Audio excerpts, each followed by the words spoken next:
دست تو نیست. فقط دیگه این داروها رو با خودت نیار. یعنی چی دیگه نیار؟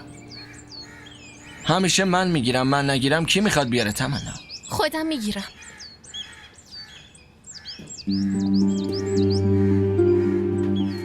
مگه مشکلیه؟ چی شده؟ نه چیزی نیست. من هستم دیگه. قبلا که خبر نداشتم فرق میکرد. از وقتی هم که فهمیدم فرق داره. زن داداش چیزی گفته؟ ها؟ ترلان چیزی گفته؟ پاشو اینا رو ببر دیگه.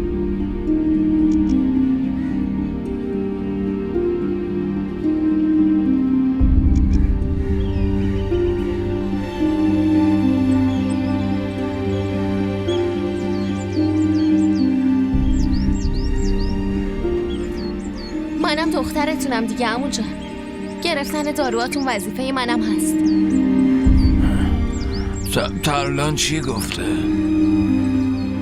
آبجی ترلان رو ولش کنین. فقط به من گوش بدین. مادر ترلان، ببینم ترلان چی گفته؟ خان داداش اگه این سوال از زن داداش بپرسیم بهتر جوابتون رو میدیم.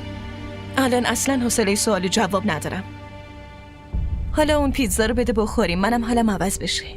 تو چیزی گفتی ترلان؟ من یه جواب درست میخوام. مگه تو اصلا میدونی چه جوابی درسته؟ ترلان نمیخواد از من عصبانی بشی. داداشتو فرستادی پی یه کاری و بعد دست از پا دراستر برگشته. آهان یادم اومد، من اصلا حرفی نزدم. زن داداش حتما یه چیزی گفتین که قضیه به اینجا رسیده دیگه. اوهو، پس از این به بعد تو میخوای سینجینم کنی آره؟ نه، فقط دارم میپرسم که بدونم قضیه چیه. هر چی گفتم به مادرم گفتم، به نفر سومم هیچ ربطی نداره. ولی من نفر سوم نیستم. چی به مادر جان گفتی؟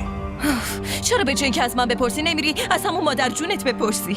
بعدم اگه من دروغ گفتم، هر چی گفتم عین حقیقت بوده.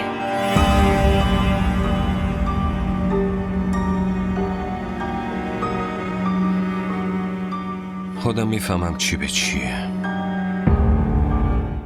जैसे आसमां है ज़मीं से जुदा, जैसे